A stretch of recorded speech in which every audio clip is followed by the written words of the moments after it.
1910 жылы Сырдария бассейні, біздің алатын жеріміз суды, сол Сырдария бассейнінде жатады. 37 миллиард кубометр суда бар екен мөлшері. Сол 1913 жылы 900 миллион гектар жер суармалы жер пайдаланған болатын болса, осы 20-шы жылдардың басында сол 37 миллиард куб судың мөлшері сол үшін сақталып, бірақ жердің суару мөлшерінің аумағы 4 есеге дейін көтерілген. 3 миллион гектарға дейін жеткен. Біз халықтың өсімін айтпағанның өзінде, өндірістің өскенін айтпағанның өзінде судың жетіспеушілігі осындай фактілерден толық дәлелдеп айтуға болатын сияқты.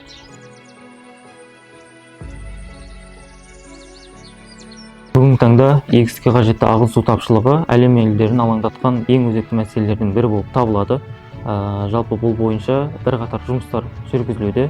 Мемлекет басшысы су үнемдеу технологияларын енгізуді жылдамдатып, жыл сайын 150 мың гектарға дейін енгізуді тапсырған. Осыған сәйкес Қазақстан Республикасының су ресурстарын дамытудың 2024-2030 жылдарға арналған тұжырымдамасы әзірленді.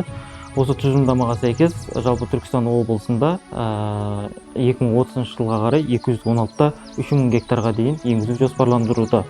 Қазіргі таңда Түркістан облысында су үнемдеу технологиялары ендірілген алқап 32-те 3 мың гектарды құрайды. Одан бөлек 22 мың гектар тағы да қосу жоспарландырылуда.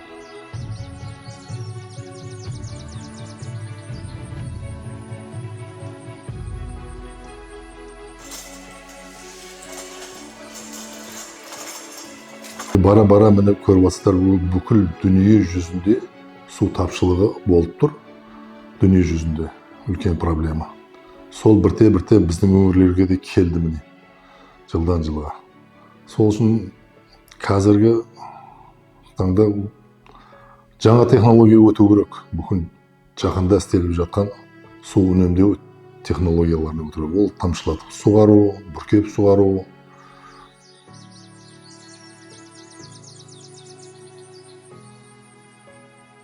Технологияны түсіне беретін шаруалар аз, енді түсініп келе жатыр. Қарапайым әдіспен суарып үйренген шаруалар оны қолдануға қорқады, ақша шығарып, бұндай қаражатқа ертең өтейді ме, өтемейді ме, әркімнің өзінің несі бар. Енді қазір судың тапшылығына байланысты бірінші кезекте, екінші кезекте бұның адына бірдей полив жасайды. Адам суаратын болса, робот сияқты болды. Адам суаратын болса, бір жер қалып кетеді, бір жерін суарады. Бұл жерде бәрі бірдей болып суарғаннан кейін, оның пайдасын көргеннен кейін де көршілерінен, одан кейін де Қазақстанның бір жылдық спросы 1000 дана жаңбырлату суару жүйесі. Жаңбырлату суару технологияларының шығынын өтеу мақсатында 50%-дан 80%-ға дейін субсидияланады. Нәтижесінде бұл технологияларды ендіруде шамамен 2-де 1 текше метр шақырым су үнемделіп, ауыл шаруашылығы дақылдарының өнімділігі 1,5-2 есеге дейін артатын болады. Елімізде жыл сайын 25 текше шақырым су қолданамыз. Оның 65%-дан астамы ауыл шаруашылығында, 25%-дан астамы өнеркәсіпте және 5%-ы коммуналдық тұрмыстық қолданыста қолданылады.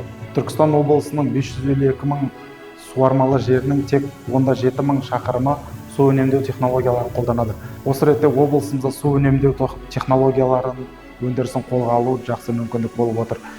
Яғни атап айтар болса, 2023 жылы су үнемдеу технологияларын енгізу облысымызда 30 мың гектарды құраса, алдағы уақытта 2030 жылға қарай бұл жоспар 5 есе артады деп жоспарлануда.